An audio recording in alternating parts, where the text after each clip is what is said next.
आज सतरे जोमाटो बोधे पागल हो गला। जोमाटो आप बंद थिला हेले भी केमिति मिलिला एबे एई 6टी गुलाब जामुन रो ऑर्डर आ तापर की कांड होला चलंतु देखिबा। आजिर दिनटा मो पे बहुत हेडेक रो थिला काहे कि ना दिन सारा करेंट ही नथिला सेथि पई मु बहुत हैरान हेची। आ ता भितर मॉर्निंग रे फर्स्ट ऑर्डर आसी गला दुईटा तावा रोटी विथ आलू भजा जोटा कि दुईटा मगै छंती ता सहित भेज मैगी आ गोटे आलू भजा विथ पराठा माने मते तीनिटा पई आलू भाजीबा को पड़िबो। तो कथा कथा रे साइड रे आलू भजा भाजीबा को बसई देथिली कढ़ई रे ता साइड रे भेज मैगी को बनै देबी। तो आलू भजा को पैक कर देबी तापर भेज मैगी को भी पैक कर देबी आ लास्ट रे रोटी आ परोटा को बनै की पैक करके हैंड ओवर कर देबी राइडर को। 10 मिनिट पर सेकंड ऑर्डर आसिला सेथिरे थिला दुईटा बटर रोटी दुईटा पनीर भुजी विथ प्रेशर कुकर राइस आउ दुईटा तावा रोटी। ऑर्डर टिके बड़ अच्छी तो दुईटा राइस प्रेशर कुकर रे प्रथमे मु बसई देबी ता साइड रे मु पनीर भुजिया पे सबू भेजिस को देकी टिके फ्राए करी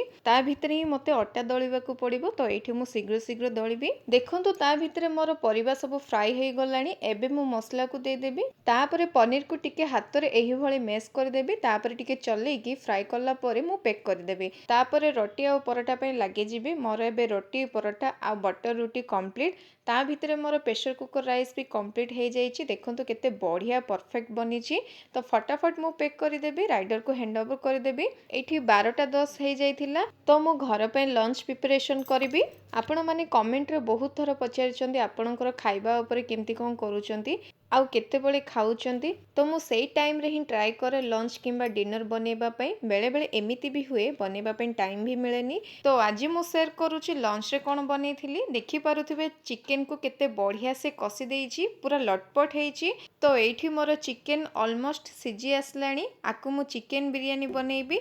तो चलंतु आज मु आपनकु देखैबी केमिति कोन दम दउची। तो फर्स्ट गोटे लेयर चिकन को दे देबी ता ऊपर राइस दे देबी ता सहित फ्राई ऑनियन एंड बिरयानी मसाला दे देबी आउ टिके चिकन रो ग्रेवी केवड़ा वाटर तापरे गुआ घियो सेम सेमिति आउ गोटे लेयर दे देबी तापरे लो फ्लेम रे दम पाई बसे देबी गोटे चूल्हा रे। बिरयानी रे अंडा खाइबा पे बहुत पसंद करंती मो हस्बैंड सेथि पई मु दुईटा अंडा एठी बॉईल कर देबी। मु आज पूरा खुशी थिली चिकन बिरयानी खाइबा हेबो बोली किंतु किए जानिथिला जे मो भाग्य रे किछि अलगा प्लान अछि। मोर आउटलेट रे गुलाब जामुन पूरा पूरी बंद थिला माने ऑन जमा भी नथिला। ठीक 5 मिनिट पर हठात फोन बाजिला सेथिरे थिला 6टा गुलाब जामुन। एठी मोर मुंड पूरा खराब हो जाइथिला केमिति कोन करिबी। ऑर्डर आसी गला माने ताकू जे कोनसी सिचुएशन रे रेडी करबा को पड़िबो। तो सांगे सांगे गुलाब जामुन पई लागी पड़िली। तो फास्ट सिरा बनै देबी तापरे दळी की रखिथिबा छोट छोट गोला को करिकी तापरे स्मूथली गोल गोल करिकी गरम तेल रे छाणी देबी। एठी देखि पारुथबे केते बढ़िया भाबरे फुलीची आ केते सुंदर ब्राउन कलर आसुची। गरम गरम गुलाब जामुन को सिरा रे दे देबी। तो एठी मोर गरम गरम गुलाब जामुन कंप्लीट हे गला। एठी बनी गला परे बिरयानी कोन खाइबी खाइबार जमार इच्छा भी नथिला। मोर टाइमली तो कंप्लीट करि पारलिनी टिके लेट हे गला। टिके भी रेस्ट न देके गरम गरम पैक करूथली सेई भितरे राइडर मते बार बार कॉल करके डिस्टर्ब करूथिले। फाइनली बनी की रेडी हैंड ओवर कर देली। तो एठी मोर हस्बैंड भी आसी जाइथिले खाइबा पे। तो मु जाइकी मोर बिरयानी को चेक करेली बिरयानी पूरा परफेक्ट बनीची। देखंतु केते सुंदर भाबरे बनी की रेडी। एबे मो प्लेट रे सर्व करबी देखंतु केमिति टेस्टी बनीची पूरा गरम गरम अछि। फर्स्ट मो स्मारक में बाहर कर देबी माने मो पुओ पई देन मो पई बाहर करबी। देखंतु मो पाटरू लाळ बाहरी आसी जाउची। बिरयानी सहित आउ टिके रायता नेबी। एठी आलू पूरा परफेक्ट सिजिची आ चिकन सहित मु फास्ट बाइट नउची। सतरे परिश्रम फल एते बढ़िया हबो बोली मु जानि नथली। बहुत टेस्ट बनी थिला एते टेस्ट बनी थिला जे आमे सेकंड टाइम रे सबु बिरयानी को पूरा सरेई देथिलु। तो सबु काम सरिला परे मु ऑन करथिली किचन को। मते इवनिंग रे ऑर्डर आसीथिला पाखापाखि 6टार आसीथिला दुईटा आलू भजा विथ परोटा आ गोटे सुजी काकरा पिठा। फास्ट मु आलू भाजीबी देन गोटे काकरा को छाणीबी ता भितरे परोटा पई अट्टा बाहर कर देबी। एबे मु बेलिबा स्टार्ट कर देबी। काकरा मोर छणा हे गला तापरे परोटा बनेई देबी।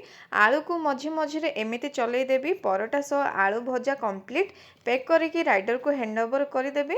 देन 8टार ऑर्डर आसीथिला दुईटा सुजी काकरा गोटे एग भुजिया। तो फास्ट मु साइड रे अंडा पे कढ़े रे पियाज को लो फ्लेम रे भाजीबी ता साइड रे काकरा को छाणी देबी। କାକରାକୁ ଛାଣି ସାରିଲା ପରେ ଅଣ୍ଡାକୁ ଦେବି। ସେଇ ଟାଇମ୍ରେ ହିଁ ମୋତେ ଅର୍ଡ଼ର ଆସିଥିଲା ଅଫଲାଇନ୍ରେ ଆଳୁ ଭଜା, ସ୍ପେଶାଲ ମ୍ୟାଗି, 15ଟା ରୁଟି ଆଉ ଗୋଟେ ଏଗ୍ ଭୁଜିଆ। ତ ଆଳୁ ଭଜା ମ୍ୟାଗି ମୁଁ ଫାଷ୍ଟ ବନେଇଦେବି।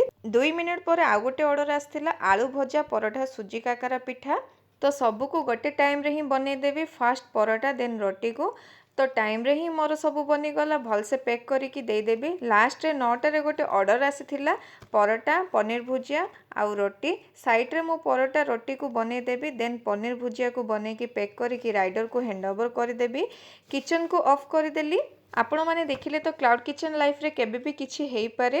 ତ ଆଜିର ଏଇ ଛୋଟ ମୋର ଏକ୍ସପିରିଏନ୍ସ ମୁଁ ଆପଣମାନଙ୍କୁ ସେୟାର କରୁଛି। କେମିତି ଲାଗିଲା ମୋତେ କମେଣ୍ଟ କରିକି ନିଶ୍ଚୟ ଜଣାଇବେ। Thank you.